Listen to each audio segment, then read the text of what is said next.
പദ്ധതിയാണ്. ഒരുപക്ഷെ ഈ ജയിൽ ചപ്പാത്തി, ജയിൽ ചിക്കൻ, ബിരിയാണി ഇതിനൊക്കെ പിന്നിൽ എന്തെങ്കിലും മതപരമായ അല്ലെങ്കിൽ ആത്മീയപരമായ വിശ്വാസപ്രദമായ എന്തെങ്കിലും ഉണ്ടോ? ഈ ആശയം എനിക്ക് തന്നത് പരിശുദ്ധ പ്രവാചകനായ മുഹമ്മദ് നബിയുടെ ജീവിതത്തിൽ നിന്നാണ്. അപ്പോൾ ഇസ്ലാമിന്റെ ഈ മഹത്വത്തിന്റെ കാര്യങ്ങൾ ഞാൻ പലപ്പോഴും പ്രസംഗിക്കാറുള്ളതാണ്.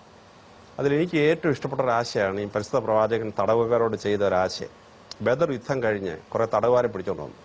ഇവർക്ക് മുഴുവൻ ആഹാരവും എല്ലാം കൊടുത്ത് അവനിങ്ങനെ ഇട്ടിരിക്കുകയാണ്. അപ്പോൾ ഇവന് സ്വാതന്ത്ര്യം വേണമെങ്കിൽ 10 വരാഹൻ കൊടുക്കണം, 10 സ്വർണ്ണ നാണയം കൊടുക്കണമെങ്കിലേ മോചനം കിട്ടുള്ളൂ. പ്രവാചകൻ മനസ്സിലാക്കി അദ്ദേഹത്തിന്റെ സൈന്യത്തിലെ ആളുകൾക്ക് വിദ്യാഭ്യാസം, സാക്ഷരത എന്ന് പറഞ്ഞാൽ ഓൾമോസ്റ്റ് ഇല്ലായിരുന്നു. അപ്പോൾ ഈ പിടിച്ചെടുത്ത ആളുകൾ ഒരുപാട് പേർക്ക് എഴുതാനും വായിക്കാനും അറിയാവുന്നവരാണ്. അവരെ കൊണ്ട് പ്രവാചകൻ പറഞ്ഞു, നിങ്ങൾ 10 പേരെ എഴുതാനും വായിക്കാനും പഠിപ്പിച്ചാൽ നിങ്ങൾക്ക് മോചനം തരുന്നതാണ്. അങ്ങനെ ഈ പട്ടാളത്തിലുള്ള ആളുകളെ ഇവർ എഴുതാനും പഠിപ്പിക്കാൻ തുടങ്ങി. അങ്ങനെ 10 പേരെ പഠിപ്പിച്ചു കഴിഞ്ഞപ്പോൾ ഇവർക്ക് മോചനം കൊടുത്തു. മോചനം കൊടുത്തു കഴിഞ്ഞ് പ്രവാചകൻ അവരോട് പറഞ്ഞു, ഇനി നിങ്ങൾ സ്വതന്ത്രരാണ്, പക്ഷേ നിങ്ങൾ ഈ ഞങ്ങളുടെ ട്രൈബിലുള്ള ആളുകൾക്ക് വിദ്യാഭ്യാസം കൊടുക്കുന്ന അധ്യാപകരായി നിങ്ങളെ അപ്പോയിന്റ് ചെയ്തിരിക്കുന്നു എന്ന് പറഞ്ഞു. അങ്ങനെ 2% താഴെ സാക്ഷരതയുള്ള അറബി ദേശത്ത് സാക്ഷരത ഉള്ള ഒരു സംസ്കാരമൊക്കെ വരെ മാറ്റാൻ വേണ്ടി ഈ തടവുകാരെ ഉപയോഗിച്ചു എന്ന് പരിശുദ്ധ പ്രവാചകനായ മുഹമ്മദ് നബിയുടെ ജീവിതത്തിൽ ഞാൻ വായിച്ചാണ്. അപ്പോൾ അതാണ് ഈ ജയിൽ നടപ്പാക്കിയ ആശയം. അതായത് ജയിലിനകത്തുള്ള ഒരുപാട് പേർക്ക് സ്കില്ലുണ്ട്.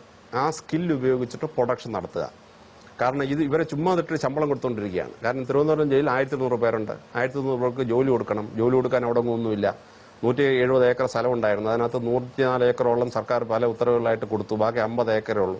50 ഏക്കർ ജോലി ചെയ്യിച്ചാൽ കഷ്ടിച്ച് 100 പേർക്ക് ജോലി കൊടുക്കാൻ പറ്റുള്ളൂ. അപ്പോൾ ബാക്കിയുള്ളവർക്ക് വെറുതെ ശമ്പളം എഴുതുകയാണ്, ഒരു ജോലിയും ചെയ്യാതെ ശമ്പളം എഴുതുകയാണ്.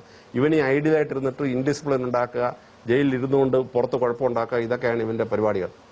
അപ്പോൾ എന്ത് ചെയ്തു? ഇവർക്ക് എംപ്ലോയ്മെന്റ് കൊടുക്കണമെങ്കിൽ ഇങ്ങനെ എന്തെങ്കിലും ജയിലിനകത്ത് ജോലി എന്തെങ്കിലും ഉണ്ടാക്കിയാലേ പറ്റുള്ളൂ. അതുകൊണ്ടാണ് ജയിലിനകത്തുള്ളവർക്ക് ജോലി കൊടുത്തത്. അപ്പോൾ ജോലി കൊടുക്കുമ്പോൾ പണ്ട് അവർക്ക് 32 രൂപ ഉള്ളായിരുന്നു, ഇപ്പോൾ 117 രൂപ കിട്ടാൻ തുടങ്ങി. അപ്പോൾ അവർക്ക് 3000 രൂപ വീട്ടിലയക്കാൻ തുടങ്ങി, കുടുംബം പട്ടിണിയില്ലാതെ രക്ഷപ്പെടാൻ തുടങ്ങി. എന്നിട്ട് ഇവർ ഈ ജോലി പൂർത്തിയാക്കുമ്പോൾ അവന് സെൽഫ് എംപ്ലോയിഡ് ആകാൻ കഴിഞ്ഞിരിക്കണം ജയിലിൽ നിന്ന് പുറത്തിറങ്ങുമ്പോൾ. അപ്പോൾ അവരെ മാസണറി, കാർപ്പൻറ്ററി, പിന്നെ ഈ പ്ലംബിങ്, ഇലക്ട്രീഷ്യൻ, ഇങ്ങനെ 37 ട്രേഡ് പഠിപ്പിക്കുകയാണ്. നെറ്റാൽത്തരി ഓപ്പൺ ജയിലുള്ള മുഴുവൻ പേരെ റബ്ബർ ടാപ്പിംഗ് പഠിപ്പിച്ചു. റബ്ബർ ബോർഡ് ഞാൻ എഴുതിയപ്പോൾ റബ്ബർ ബോർഡ് വന്ന് സൗജന്യമായിട്ട് എല്ലാവരും റബ്ബർ ടാപ്പിംഗ് പഠിപ്പിച്ചു. അപ്പോൾ റബ്ബർ ടാപ്പിംഗ് പഠിപ്പിച്ച ആളുകൾക്ക് ഭയങ്കര ഷോർട്ടേജാണ്. അപ്പോൾ അവർ പുറത്തിറങ്ങിയാൽ ഉടനെ അവർക്ക് 1000 ചില്ലാനം രൂപ പ്രതി ദിവസം വരുമാനം കിട്ടുന്ന ജോലിയായി. 30 ലക്ഷം രൂപയുടെ എസ്റ്റേറ്റ് കാരൻ വലിയ കാറിൽ കൊണ്ടുവന്നാണ് ഇവനെ എഴുന്നള്ളിച്ചുകൊണ്ട് പോകുന്നത്, ഈ പ്രിസണറെ എസ്റ്റേറ്റിലോട്ട് കൊണ്ടുപോകുന്നത്. നമ്മുടെ തിരുവനന്തപുരം സെൻട്രൽ ജയിലിലൊക്കെ ആണെങ്കിൽ ഈ കുക്സിന് ഭയങ്കര ഷോർട്ടേജാണ്. ഈ ഹോട്ടലുകളിൽ കുക്സ് ഇല്ല. അപ്പോൾ ഇവർ റിലീസ് ആവുന്നതിന് 2-3 മാസം മുമ്പ് തന്നെ ഹോട്ടൽ ഉടമകൾ അവിടെ വരും. ഇവരെ അഡ്വാൻസ് ബുക്കിംഗ് ആണ്, ഈ ക്യാമ്പസ് ബുക്കിംഗ് ആണ്, ക്യാമ്പസ് റിക്രൂട്ട്മെന്റ് ആണ്. എന്നിട്ട് ഇവൻ ഇറങ്ങുന്ന അന്ന് ദിവസം ഈ ഹോട്ടലുകാരൻ കാറും കൊണ്ടുവന്ന് ഈ തടവുകാരനെ എഴുന്നള്ളിച്ച് വണ്ടിയെ കയറ്റി ഞാൻ കൊണ്ടുപോവാണ്. അവൻ 1000 രൂപ ശമ്പളം ഒരു ദിവസം. അപ്പൊ അങ്ങനെ ജയിലിൽ നിന്ന് ഇറങ്ങുന്ന ആളുകൾക്ക് ഒരു 99% ആളുകൾക്ക് എംപ്ലോയ്മെന്റ് കിട്ടി.